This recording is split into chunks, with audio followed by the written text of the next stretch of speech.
Hello, my name is Lizzie, and in this tutorial we should be looking at the need to involve the learner in the assessment process, the information that should be made available to them throughout their learning journey, and the roles of peer and self-assessment. Let's start by looking at why we need to involve the learner in the assessment process. During the initial assessment with the learner, you are able to identify any additional learning or training needs that they may have. This is very important as it allows you, the assessor, to adapt the assessment plan to ensure the learner will achieve. During this time, it is useful to have discussions with the learner to establish their current level of knowledge and the skills that they have that can be utilised to help them to meet the criteria. It is also important that all planned assessments are discussed with the learner. This is the ideal opportunity for the assessor and the learner to negotiate the targets and timescales, giving the learner realistic and achievable tasks. It is all these discussions that help to keep the learner engaged in the assessment process. I shall now discuss the types of information that should be made available to the learner. Firstly, it is important that the awarding body criteria are given to the learner. The criteria identify exactly what you need to assess. They show you what you need to cover in order for the qualification to be achieved. You then need to select the most appropriate assessment method for capturing this information. Right, now let's move on to why the learner needs to have the assessment plans and schedules made readily available. The assessment plans, complete with the unit schedules, identify what assessments are intended to be carried out and when they should be completed by. They should be clear and concise and set out exactly how the assessor plans to gather the evidence to meet the criteria. It has got to be SMART. This means specific, measurable, achievable, realistic and timely. The assessment plan needs to be reviewed on a regular basis so that it is accurate and up to date, and any amendments can be made as necessary.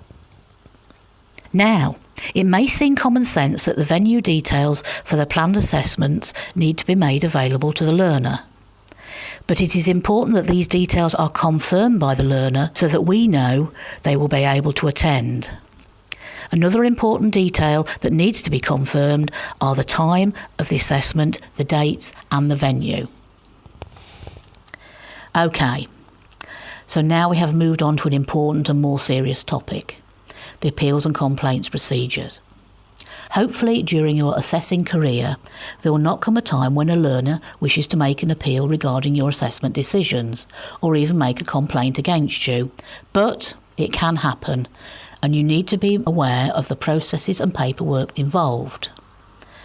Firstly, you need to ensure that your learners are aware of the appeals and complaint procedures and know exactly where to access them if they need to.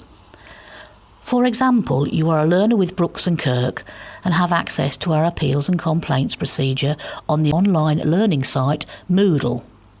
By clicking on the demo button and selecting the important policies and procedures button, you will find our policy.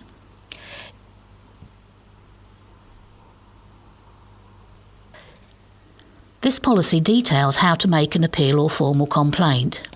It is hoped that if a learner does have a complaint to make, that it will be resolved by a friendly, informal discussion, so that it doesn't need to go to the formal complaint stage. Every organisation will have their own appeals and complaints procedure, which may have variances on the procedures to follow. Whether the complaint is resolved informally or via the formal procedure, it needs to be clearly documented and an audit trail needs to be created. Sharing the success criteria with the learner is another must. The success criteria are student-friendly, bite-sized, measurable chunks. These criteria are basically the unit criteria, but worded more simply and split up into more manageable tasks. When the learner completes all the success criteria, then they will have completed everything needed to complete the task. On this slide, I have given an example of success criteria. These have been taken from Unit 2 of the Assessor Award and refer to the planning of assessment. They link directly to the unit criteria, but have been written so the learner can understand them more easily, making sure the learner is aware of what they need to do to achieve. Moving on from the information that needs to be given to learners, I shall now discuss the importance of self-assessment. Self-assessment is a process where the learner evaluates their own performance, actions and attitude. A good starting point is having the learner to do a SWOT analysis of themselves. This is where the learner has to sit and think about their strengths, weaknesses, opportunities and any threats to learning. This allows them to find areas to improve and be aware of any factors that may hinder their learning journey. As mentioned on slide 3, you have given the learner the awarding body criteria, so they know exactly what they need to cover to achieve the qualification. Why not have the learner check their own work against the criteria so they can self-assess and see if they have met all of the outcomes? This allows them to judge whether they think they have met the criteria or need to make additional changes.